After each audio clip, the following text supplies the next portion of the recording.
Okay, this tweet was just made right now. It says, if a event causes me to have to move from the hiking area I'm currently at, where the 7/9/2014 assault took place at, it will be gang stalking.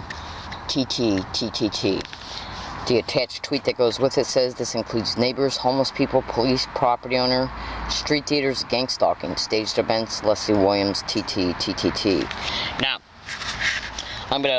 you can see the first tweet was just made and sent because the time is 9:51 a.m. The time and date right underneath the first tweet is 9:51 a.m. August 18, 2014, San Diego, California. The time now is 9:55 a.m. Okay, and I can prove today's date by the timestamp on this video card, and I'm going to go to the calendar icon as well. Now you can also see this is the attached tweet to the first tweet. Clicking on that to bring it up, you're going to be able to see what the tweet says. Then you're going to be able to see the date and time right below that, 9:54 a.m., September 18, 2014. This includes neighbors, homeless people, police, property owners, street theaters, gang stalking, staged events, Leslie Williams, TTTTT. Now the time is now 9:55 a.m. Minimizing Twitter in order to go to the calendar icon feature so I can prove today's date is going to, you can literally see that it's now Thursday, September 18, 2014, 9:56 a.m. Okay, now the reason why I'm making these tweets and video logging them is my way to predict what might happen before it occurs as a result of being a gang stalking target. Understand, ladies and gentlemen, please, my name is Leslie Williams. I'm a victim, target, and activist concerning the criminal expeditions of what is known as gang stalking. Gang stalking is connected to a slew, just a huge amount of different types of criminal aspirations that they have for the target. And creating the homelessness of a target individual is all over the internet in reference to those being methodologies that are brought about against the target individual. So basically what I'm doing is showing you that this is me making these tweets, and I'm going to literally turn off, well, first thing I'm going to do is go to today's Bible verse, Psalm 46:13, ladies and gentlemen.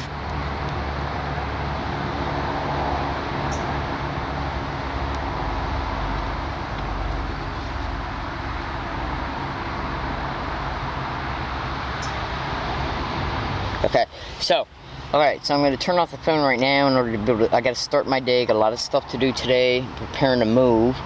Now we're going to see, I am going to make a couple fast additional statements, and I'm aware that you can't see me too great right now, but it's still quite early in the morning, and where I'm hiking at, there's a lot of shade. Point I'm trying to make here, let me just make sure that I'm presentable enough. I got my undershirt on, I don't want to look too revealing. Alright, now I'm going to make some additional statements here pertaining to who I am and what's happening to me. I am an organized stalking, gang stalking, targeted individual. I was literally made homeless as a result of a postal worker stealing my rent that was mailed, certified mail return receipt. Okay? Now, creating homelessness for the targeted individual is all over the internet. Excuse me. Just go to YouTube and type in gang stalking, creating homelessness of targets. I did it 2 days ago when I was making a video, and the first four, you know how like when you type something in at Google, hold on. You know how when you type something in at Google and then you hit enter, a bunch of different websites come up on the first page, and then at the bottom of the page it's got a feature for you to click on so you can go to the next set of pages. The other day I was right here at this area using my phone to use the internet, and I typed in gang stalking, creating homelessness of targets at Google.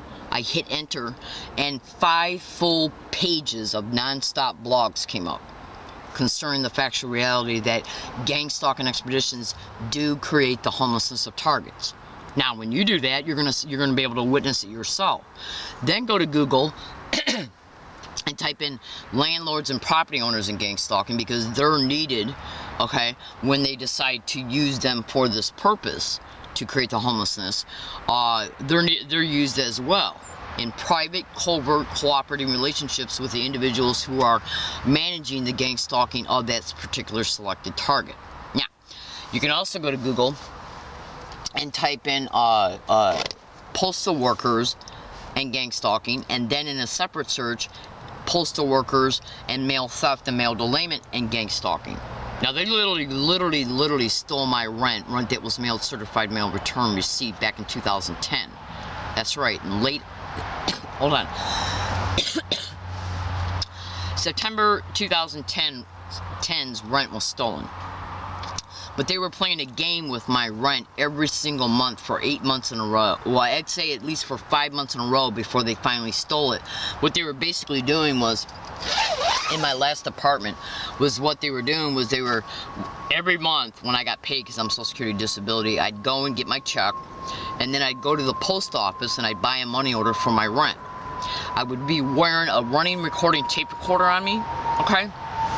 And I'd state in the tape recorder that I'm going to get, I'm going to the bank because I got paid today. Then I'm going to go to the post office and I'm going to get a money order. And as I'm purchasing the money order, I would literally engage the postal worker in a conversation so I would act like I don't have my glasses on, couldn't see correctly, so I'd have her regurgitate the post office money order number that's on it. I'd ask her to even repeat the name of the track and confirm number that's on the track and confirm receipt.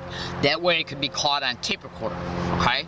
So, and the reason why I did this was because I knew I was being gang stalked before, okay, I got the apartment. The whole entire time I was at the apartment complex from day one, okay? And I knew that they were eventually going to create the homelessness again because that's what they did in the last 3 prior apartments. Now, so what I did was I decided to nip this shit in the bud, excuse my language, by developing my own strategies in order to be able to prove that this stuff is being covertly steered, okay, and then executed by using normal apparent means. Oh, Leslie, well, what do you think? Sometimes mail being lost just happens because it's the post office. That's why I decided to mail my rent certified mail return receipt. Certified mail return receipt services means that whatever you mail, certified mail return receipt, goes either in the mailbox. Well, let me just backtrack for a second. When you purchase something to be sent certified mail return receipt, you get a card that is attached to the item that you're mailing. That card goes in the mailbox and or post office box of the individual, okay, that you're sending the item to. The only way that they can literally get the item is to take the card out of their mailbox or PO box and then walk it to the post office counter. They hand it then to the post office clerk, and then they retrieve the item that was mailed. So, the rent that was stolen had to have been stolen by a postal worker. And what they were doing in the months up to them finally stealing it in September, they were literally sending me. I would pay my rent, okay, the day I got paid on each of those months for 5 months before the September 2010. So that would be what? May, June, July, August, September. So, at least from May up to September, before they stole it in September, I would mail the rent, certified mail return receipt, and then, like within 10 days, 14 days, I would go, I would periodically go to my post office box to see if that return receipt, because once they sign for it, it gets mailed back to me, showing that it was picked up. I was looking in that PO, in fact, I was looking at that PO box practically every day, because every day I was leaving my apartment to go to a bus stop to go to a library I was going to. So to catch that bus, I would just go to the post office. That was literally, the bus stop is on the sidewalk, and the plaza where my post office box was at, where the post office was, is literally right in the plaza's here, the sidewalks are here.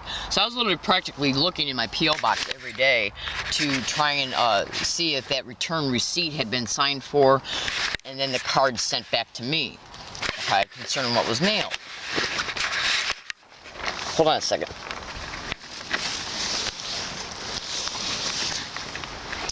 So, the games they were playing before they finally stole the rent was that they were working in collusion with the property owner. Okay, and I got the audio files to show extremely suspicious behavior was going on concerning who they were. Because the property owners were not was not the landlord. The landlord, the landlord, the person that took care of like the upkeep of the property grounds and the letting people rent apartments in the apartment complex. He was not the owner. He was hired by the owners, the property owners, and they were situated, if I remember correctly, in Southfield, Michigan. The point I'm trying to make is this, is what they were doing between May and September, at least May, okay, was I would get paid, I'd go and buy a money order in the aforementioned ways I've described, and then mail it. They'd wait about 10, 12, 13 days, okay, before sending me a letter stating that they did not receive my rent and that I got 7 days to prove I paid it. Now, understand, mentally, since I knew I was being gang stalked at that apartment complex, and since there was previous mail theft and mail delayment already anchored in my mind pertaining to previous events that this gang stalking expedition had already utilized against me, their whole goal was to create stress and literally post-traumatic stress about becoming homeless as a result of the rent being stolen. And the reason why I say this is because what gang stalking does is they will literally even anchor in your mind that your rent's going to be stolen by having people walk by you and say, does she really expect to continue to stay there? Did she really expect her rent to get to the up? They would engage in dialogue that steers your thinking to believe that you're going to be homeless. Now this anchoring by using the direct conversation method is a fear campaign. There are dark neurolinguistic programming techniques that are utilized around the target where they place total complete strangers to get around you and say things in order to let you know, okay, that the rent will be stolen and that you're going to end up homeless. Just Google the direct conversation method in gang stalking. Now, so what they were doing was waiting for 10, 12 days of me chasing the receipt, going constantly to the post office looking for the return receipt, being sent back to me, signed stating that they got it, me seeing that it wasn't in there every day, so me wondering, okay, well, what's happening now? Because they were putting the people around me to state that the rent was stolen. Okay, so this was done to get the fear created and then reinforced. Okay, so you combine the statements of the rent being stolen with the fact that the return receipt was not being put back in my mailbox, okay, was cultivating and reinforcing fear, which is what they wanted me to experience mentally. So they'd wait 10, 12 days so I would experience this fear because the fear mongering was already occurring, and as these days were transpiring, they would then send me an eviction notice, which reinforced the fear. Then they would let those 7 days ride out pertaining to the letter stating I got 7 days to prove that rent was mailed. They would wait until the night of the 6th day and then either use the landlord or property owner or me calling the property owner and then use them to say, well, we got it. It was misplaced in our billing department. They did that 5 months in a row. And then in September, they finally stole it. Now, this is on top of them breaking into my apartment, okay? Throwing things around, rearranging furniture, refolding my underwear in ways that I would never even think of folding it. These are all overt messages to let me know that my apartment's been entered illegally, using neighbors to harass me in that apartment, throwing keys against the wall and playing loud music late at night, my neighbors leaving at the same time I was. And these neighbors being connected to the apartments that were engaging in noise campaigns and throwing keys against the wall and stuff. Hold on. And these are just some of the techniques of gang stalking. So when you research how gang stalking expeditions create homelessness of a target, they do it to exploit the circumstances that are made as a result of the homelessness being created. Now, I've already made a lot of videos concerning the criminal motivations of gang stalking, so just check out, there's a lot of videos online pertaining to me exposing these crimes, and a lot of these videos have separate different YouTube channels, so make sure you just review as many of my videos that you can online, and you'll eventually see me describing what gang stalking criminal motivations are for the target. There's a reason why they create the homelessness. It's done to exploit the target as a result of the destitution. I'm in San Diego, California. Human trafficking is connected to these crimes. Thank you.